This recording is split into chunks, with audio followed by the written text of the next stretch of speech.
Discord. It's an app that many people use to communicate with their friends for both online and in person. And it's sought after for many reasons. But one of the key features that it has over other platforms is the fact that you can play games on it. The surprising thing is that this isn't anything new. And in fact, they weren't even the first ones to do this. And neither was Facebook. However, Facebook was the very first social media to grow at a massive scale as a social media platform with gaming integration. I imagine if you're watching this video, there's a 70% chance you also played Facebook games back in the day. And I did too. And in the making of this video, I wanted to find out what exactly happened to Facebook games, because if you go onto Facebook to check these games today, you will see that all of them, or at least most of them, are gone. Many of the nostalgia games that come to mind, like Ninja Wars, Dragon City, and even Petville, a lot of these games are now deleted off the website Facebook. And I found out the reason as to why this is, aside from the most obvious answer that many of these games were just abandoned by not only the developers but also the player base. That isn't simply the reason why these games no longer exist. And after looking into this matter, I found out that many of the games that were on Facebook were dependent on Flash support. In case you don't know what Flash support is, it was basically a plugin that you would install on your browser. That way you could play games that were created with Adobe Flash support. So the quickest way to give an example that's relative to this is if you play Roblox on your PC. Even though Roblox is played through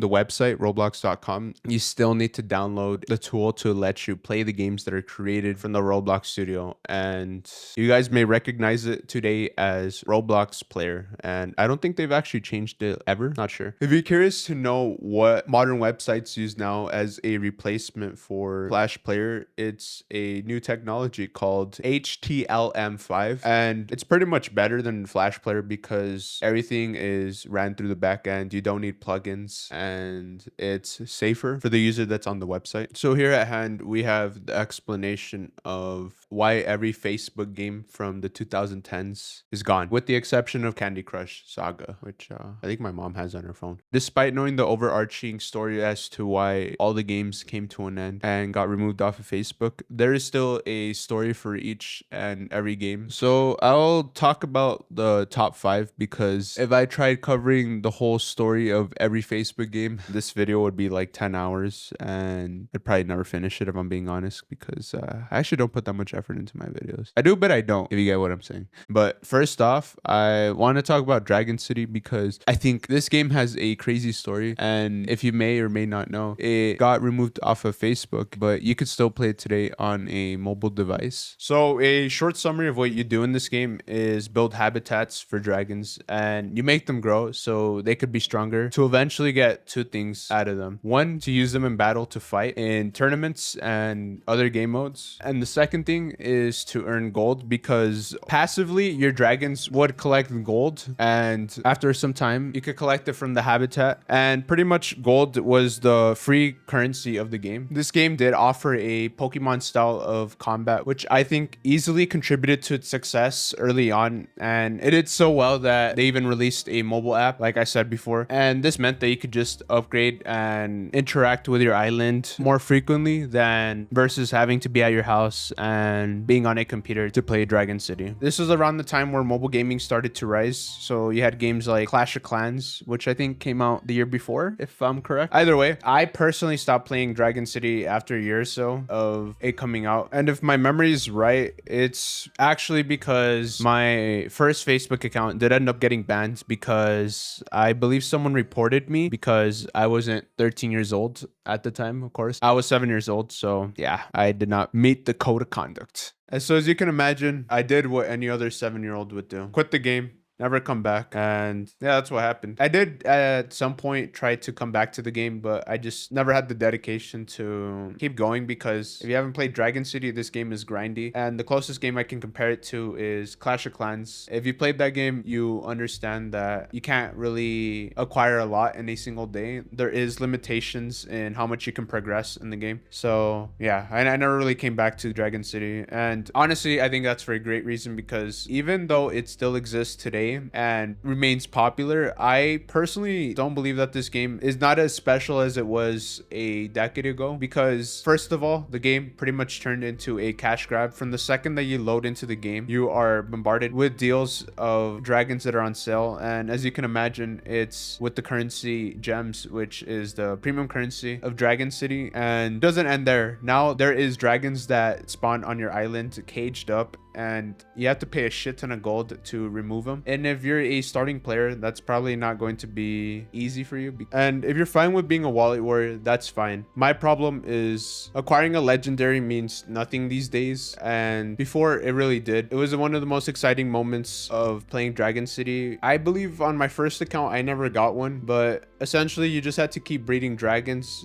and eventually you would get lucky enough to get a legendary dragon. But nowadays, if you play the game, it's ridiculously easy to get a legendary dragon, and the issue is a legendary dragon isn't even that good compared to the tier that's past that one, and I believe there's another one past that one, which pretty much makes the legendary dragon inferior. And as you can imagine, this makes non-legendary dragons already more useless, and it's just a game that I cannot recommend anymore. But at least this game's story has not came to an end, not yet, but the next game has, and that's Ninja Wars. This game was like no other because you could train an army of ninjas, equipping them with different types of weapons and relics to battle against other armies of ninjas and even bosses. This game was great, and it was my personal favorite amongst every Facebook game that I ever played. And in the making of this video, I attempted to search on the internet to find out what exactly happened to this game and what I could find out, and I didn't really find much, and that just made me realize that maybe this game wasn't as popular as I thought it was. But this game will always hold a place in my memory. But off of my anecdotal memory, I do remember that Ninja Wars never actually made it to mobile because it just wasn't as successful as the other games. And sometime in 2014, Ninja Wars 2 did actually come out. It did come out to mobile and PC, but it flopped, and it somehow was worse than the first one. That essentially sealed its fate as a game, and Ninja Wars was no more. Before we also leave Ninja Wars behind in this video, I do want to share this one time where I asked my mom for $50 to buy Karma, which was the premium currency of Ninja Wars, and I bought the Karma. And then I remember a few days later, I bought some more, and my 5-year-old self, or however old I was, I thought I had discovered some infinite money glitch, but it just so happened that my mom's credit card was just still connected. And oh boy, it somehow turned into over $300 worth of spending. And thankfully, she called the bank and she got her money back. So the moral of the story is don't give your kids a credit card because they're too stupid. The next game is Petville. This game was made by Zynga. And if you don't know who Zynga is, it's the company that made Farmville. Looking back at this game, it was pretty simple. You would just pretty much just socialize with your friends or just visit their houses. It wasn't really that crazy of a concept. And as far as Facebook games that were big, this one was actually one of the very first ones to go. And despite Petville launching on December 3rd, 2009, it eventually did shut down on December 30th, 2012. And I actually do remember seeing this game shut down. It was pretty sad because I hadn't really played a lot of it. And shortly after this game shut down, there was a cheap knockoff that I played that was called Pet City, but it was about the same. There's not really a lot to say about this game because again, it's really basic. It wasn't like any story. Like we lost it really early, like earlier than Paul Walker. After looking further into why they shut down Petville, it's so Zynga, the company, could focus on their cash cow, Farmville. Pretty much they were doubling down on having many games. So yeah, that's the legacy of Petville. Farmville. This game is the cornerstone of old Facebook games. If you were on Facebook in the early 2010s, I could almost assure you that you played this game at least once. This game was, in fact, the pioneer that pretty much popularized time-based progression social games. Perhaps games like Clash of Clans and other upgrade games may have never existed if it wasn't for this game. No other game really at the time had mechanics that roadblocked you from progressing. And I feel like this framework framework is actually really good for a video game. It offers a good business model because it kind of forces you, the customer, to kind of return to the game daily so you can keep upgrading your farm. And also, if you have no idea what Farmville is, because maybe you're a Gen Alpha who just clicked on this video and wanted to know what old people played back in the day, Farmville was basically, as I've already described, a upgrade game based on a farm. And pretty much what you would do is plant crops, harvest the crops, then you could sell them or make things. If you guys don't know, the original Farmville doesn't exist anymore, and Farmville technically is still around, obviously not on Facebook, pretty much like every other game. But the way Zynga went about it was, when they did eventually move Farmville onto mobile, they built an entirely new game, and it was called Farmville 2 Country Escape. I actually played this game a lot in middle school, and honestly, I think it was better than the first Farmville. But to be fair, I never really played that much of Farmville, the original one. Actually, I'm not even sure if I even played it. I probably did. I think so. Some of my memory from when I was younger is kind of forgotten, and then other parts isn't forgotten. I don't know if that makes sense.